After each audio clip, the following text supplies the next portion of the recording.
প্রিয় দর্শক শ্রোতা, আজকে আমরা জানব সূরা রুম। আল্লাহর নামে যিনি অত্যন্ত মেহেরবান, অতি দয়ালু। আলিফ লাম মিম। রুমরা পরাজিত হয়েছে নিকটবর্তী অঞ্চলে। তারা তাদের পরাজয়ের পর অচিরেই তারা বিজয় অর্জন করবে, কয়েক বছরের মধ্যেই।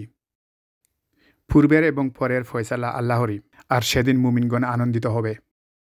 এটা আল্লাহর সাহায্য, তিনি যাকে ইচ্ছা সাহায্য করেন এবং তিনি পরাক্রমশীল, পরম দয়ালু। আর এটা আল্লাহর প্রতিশ্রুতি। আল্লাহ তিনি প্রতিশ্রুতির ব্যতিক্রম করেন না, কিন্তু অধিকাংশ লোক তা জানে না। এরা পার্থিব জীবনের বাহ্য দিক সম্বন্ধে অবগত, তারা পরকালের খবর রাখে না। তারা কি তাদের অন্তরে ভেবে দেখে না যে আল্লাহ নবুমণ্ডল এবং ভূমণ্ডল এ দুয়ের মধ্যবর্তী সব কিছু সৃষ্টি করেছেন যথাযথ রূপে ও নির্দিষ্ট সময়ের জন্য, কিন্তু অনেক মানুষ তাদের পালনকর্তার সাক্ষাৎকে অস্বীকার করে। এরা কি পৃথিবীতে ভ্রমণ করে না? তাহলে তারা দেখতে পারত তাদের পূর্ববর্তীদের পরিণাম কি হয়েছিল। শক্তিতে তারা ছিল এদের অপেক্ষা প্রবল। তারা জমি চাষ করত, তারা তা আবাদ করত, এদের আবাদ করা অপেক্ষা অধিক। তাদের নিকট এসেছিল তাদের রসুলগণ সুস্পষ্ট নিদর্শনসহ, কিন্তু আল্লাহ এমন নন যে তাদের প্রতি জুলুম করেন। এরা নিজেরাই নিজেদের প্রতি জুলুম করেছিল। অতঃপর যারা মন্দ কাজ করেছিল তাদের পরিণাম মন্দই হয়েছিল, কেননা তারা আল্লাহর আয়াতসমূহ অস্বীকার করেছিল এবং তারা তা নিয়ে ঠাট্টা বিদ্রুপ করত। আল্লাহ প্রথমবার সৃষ্টি করেন, অতঃপর তিনি পুনরায় সৃষ্টি করবেন। তারপর তোমরা তিনির দিকেই প্রত্যাবর্তিত হবে। যেদিন কিয়ামত সংগঠিত হবে, সেদিন অপরাধীরা নিরাশ হয়ে যাবে। তারা যাদেরকে আল্লাহর শরিক মেনেছিল তাদের মধ্যে কেউ তাদের সুপারিশকারী হবে না, এবং তারা নিজেরাও তাদের শরিকদের অস্বীকারী হয়ে যাবে। যেদিন কিয়ামত সংগঠিত হবে, সেই দিন মানুষ বিভিন্ন দলে বিভক্ত হয়ে যাবে। অতএব যারা ঈমান এনেছে ও সৎকর্ম করেছে তারা জান্নাতে থাকবে, আর যারা কাফের এবং আমার আয়াতসমূহ ও পরকালের সাক্ষাৎকারকে মিথ্যা বলেছে তাদেরকেই শাস্তির জন্য উপস্থিত করা হবে। সুতরাং তোমরা আল্লাহর পবিত্রতা ঘোষণা করো সন্ধ্যায় ও সকালে, এবং তারই প্রশংসা পৃথিবীতে এবং জমিনে, এবং বিকালবেলায় এবং জোহরের সময়ও। আল্লাহ মৃত হতে জীবন্তের আবির্ভাব ঘটান, এবং তিনি জীবন্ত হতে মৃতের আবির্ভাব ঘটান, এবং ভূমিকে পুনরুজ্জীবিত করেন এর মৃত্যুর পর। এভাবেই তোমরা উৎক্ষিত হবে। আল্লাহর নিদর্শনাবলীর মধ্যে এক নিদর্শন এই যে তিনি মৃত্তিকা থেকে তোমাদের সৃষ্টি করেছেন। এখন তোমরা মানুষ, পৃথিবীতে ছড়িয়ে আসো। আর এক নিদর্শন এই যে তিনি তোমাদের জন্য তোমাদের মধ্য থেকে তোমাদের সঙ্গিনীদের সৃষ্টি করেছেন, যাতে তোমরা তাদের কাছে শান্তিতে থাকো, এবং তিনি তোমাদের পরস্পরের মধ্যে ভালোবাসা ও দয়া সৃষ্টি করেছেন। নিশ্চয় এর ভিতর নিদর্শন আছে সেই সব লোকের জন্য যারা চিন্তা ভাবনা করে। এবং আল্লাহর নিদর্শনাবলীর মধ্যে আরও এক নিদর্শন হচ্ছে নবুমণ্ডল ও ভূমণ্ডলের সৃজন, এবং তোমাদের ভাষা ও বর্ণের বৈচিত্র্য। নিশ্চয় এতে জ্ঞানীদের জন্য নিদর্শনাবলী রয়েছে। তিনি নিদর্শনাবলীর মধ্যে আরও রয়েছে রাত ও দিনে তোমাদের নিদ্রা, এবং তোমাদের কর্তৃক তার অনুগ্রহ সন্ধান। নিশ্চয় এর মধ্যে নিদর্শন আছে সেই সব লোকদের জন্য যারা কথা শুনে। আল্লাহর নিদর্শনাবলীর মধ্যে আরও রয়েছে যে তিনি তোমাদেরকে প্রদর্শন করেন বিদ্যুৎ, ভয় ও ভরসা, সঞ্চারক রূপে, এবং আকাশ থেকে পানি বর্ষণ করেন, আর এই পানির দ্বারা ভূমিকে পুনরুজ্জীবিত করেন এর মৃত্যুর পর। এতে অবশ্যই বহু নিদর্শন রয়েছে বুদ্ধিমান ব্যক্তিদের জন্য। তিনির অন্যতম নিদর্শন এই যে তারই আদেশে আকাশ ও পৃথিবী প্রতিষ্ঠিত আছে। অতঃপর যখন তিনি মৃত্তিকা থেকে উঠার জন্য তোমাদেরকে ডাক দিবেন, তখন তোমরা উঠে আসবে। নবুমণ্ডল ও ভূমণ্ডলে যা কিছু আছে সব কিছু তিনিরই, সকলে তারই আজ্ঞাবহ। তিনিই সেই সত্তা যিনি সৃষ্টির সূচনা করেন, অতঃপর তিনিই তাকে পুনরুজ্জীবিত করেন, আর এটা তিনির জন্য অতি সহজ। আসমান এবং জমিনে সর্বোচ্চ মর্যাদার মালিক তিনি পরাক্রমশীল, প্রজ্ঞাময়। আল্লাহ তোমাদের জন্য তোমাদের মধ্য থেকে একটি দৃষ্টান্ত বর্ণনা করেছেন। আল্লাহ বলেন, আমি তোমাদের যে রুজি দিয়েছি তোমাদের অন্তর্ভুক্ত দাসীরা কি তাতে তোমাদের সমান অংশীদার? তোমরা কি তাদেরকে সেরূপ ভয় করো যেরূপ নিজেদের লোকদেরকে ভয় করো, এমনিভাবে আমি বুদ্ধিমান সম্প্রদায়ের জন্য নিদর্শনাবলী বিস্তারিত বর্ণনা করি।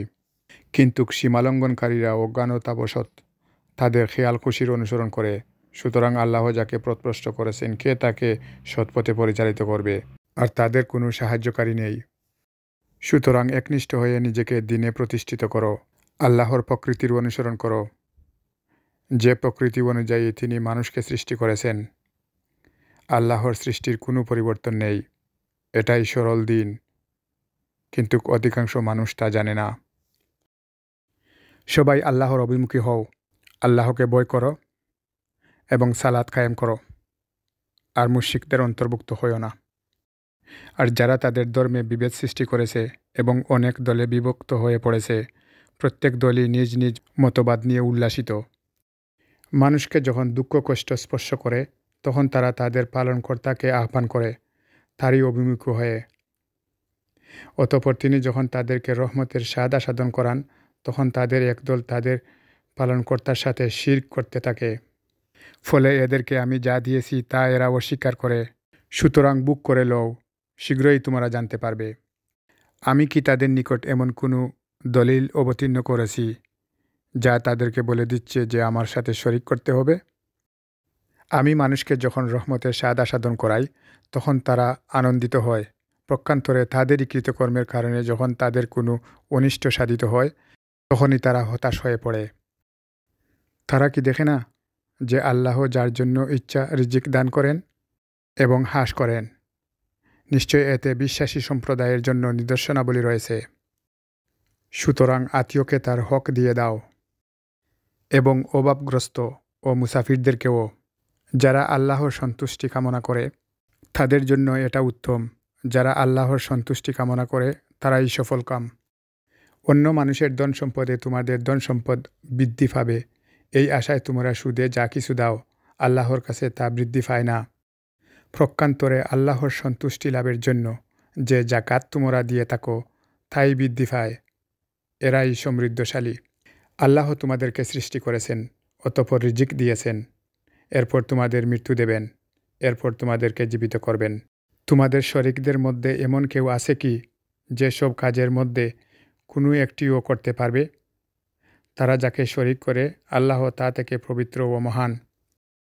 মানুষের কৃতকর্মের জন্য স্থলে ও সমুদ্রে বিপর্যয় ছড়িয়ে পড়ে, যার ফলে এদেরকে এদের কোনো কোনো কর্মের শাস্তি তিনি আস্বাদন করান, যাতে তারা ফিরে আসে। হে নবী, আপনি বলুন, তোমরা পৃথিবীতে ভ্রমণ করো এবং দেখো তোমাদের পূর্ববর্তীদের পরিণাম কী হয়েছিল। তাদের অধিকাংশই ছিল মুশরিক। তুমি সরল দিনে নিজেকে প্রতিষ্ঠিত করো। আল্লাহর পক্ষ হতে যে দিবস অনিবার্য তা উপস্থিত হওয়ার পূর্বে সেদিন মানুষ বিভক্ত হয়ে পড়বে।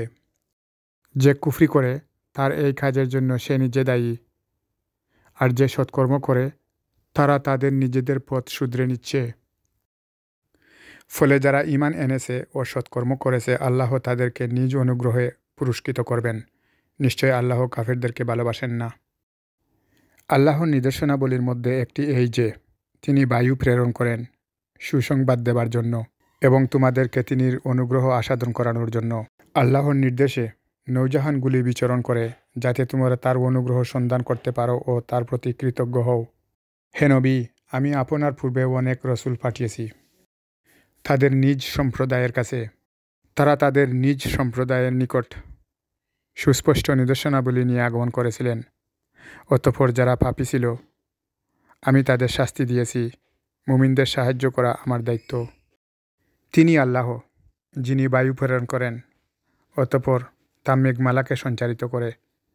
অতঃপর তিনি মেঘমালাকে যেভাবে ইচ্ছা আকাশে ছড়িয়ে দেন এবং তাকে স্তরে স্তরে রাখেন। এরপর তুমি দেখতে পাও তার মধ্য থেকে নির্গত হয় বৃষ্টি দ্বারা। তিনি তার বান্দাদের মধ্যে যাদেরকে ইচ্ছা তাদের নিকট এই বৃষ্টি পৌঁছে দেন, তখন তারা আনন্দিত হয়। অথচ তার পূর্বে যতক্ষণ তাদের উপর বৃষ্টিপাত করা হয়নি, ততক্ষণ তারা হতাশ ছিল। অতএব তোমরা আল্লাহর রহমতের ফল লক্ষ্য করো, কিভাবে তিনি মৃত্তিকার মৃত্যুর পর তাকে জীবিত করেন। নিশ্চয় তিনি মৃতদেরকে জীবিত করবেন এবং তিনি সব কিছুর উপর শক্তিশালী। আর আমি যদি এমন বায়ু প্রেরণ করি যার ফলে এরা দেখে শস্য পীতবর্ণ ধারণ করেছে, তখন তো এরা অকৃতজ্ঞ হয়ে পড়ে। সুতরাং আপনি মৃতদেরকে শোনাতে পারবেন না এবং বধিরকেও আহ্বান শোনাতে পারবেন না যখন তারা পৃষ্ঠ প্রদর্শন করে। আপনি অন্ধদেরকেও তাদের পথভ্রষ্টতা থেকে পথ দেখাতে পারবেন না। আপনি কেবল তাদেরই শোনাতে পারবেন যারা আমার আয়াতসমূহকে বিশ্বাস করে, কারণ তারা আত্মসমর্পণকারী। তিনি আল্লাহ, যিনি তোমাদেরকে সৃষ্টি করেন দুর্বল অবস্থায়। দুর্বলতার পর তিনি শক্তি দান করেন। শক্তির পর আবার দেন দুর্বলতা ও বার্ধক্য। তিনি যা ইচ্ছা সৃষ্টি করেন এবং তিনিই সর্বজ্ঞ সর্বশক্তিমান। যেদিন কিয়ামত সংগঠিত হবে, সেদিন অপরাধীরা শপথ করে বলবে যে এক মুহূর্তেরও বেশি অবস্থান করেনি। এমনিভাবে তারা সত্য বিমুখ হতো। কিন্তু যাদেরকে জ্ঞান ও ঈমান দেওয়া হয়েছে তারা বলবে, আমরা আল্লাহর কিতাব মতো পুনরুত্থান দিবস পর্যন্ত অবস্থান করেছি। এটাই পুনরুত্থান দিবস, কিন্তু তোমরা তা জানতে না। সেদিন জালেমদের ওজর আপত্তি তাদের কোনো উপকারে আসবে না এবং তওবা করে আল্লাহর সন্তুষ্টি লাভের সুযোগও তাদেরকে দেওয়া হবে না। হে নবী, আমি এই কুরআনে মানুষের জন্য সর্বপ্রকার দৃষ্টান্ত বর্ণনা করেছি। আপনি যদি তাদের নিকট কোনো নিদর্শন উপস্থিত করেন, তবে কাফেররা অবশ্যই বলবে, তোমরা সবাই মিথ্যাপন্থী। এমনিভাবে আল্লাহ জ্ঞানহীনদের হৃদয়ে মোহর লাগিয়ে দেন। অতএব আপনি সবর করুন। আল্লাহর ওয়াদা সত্য। যারা বিশ্বাসী নয় তারা যেন আপনাকে বিচলিত করতে না পারে।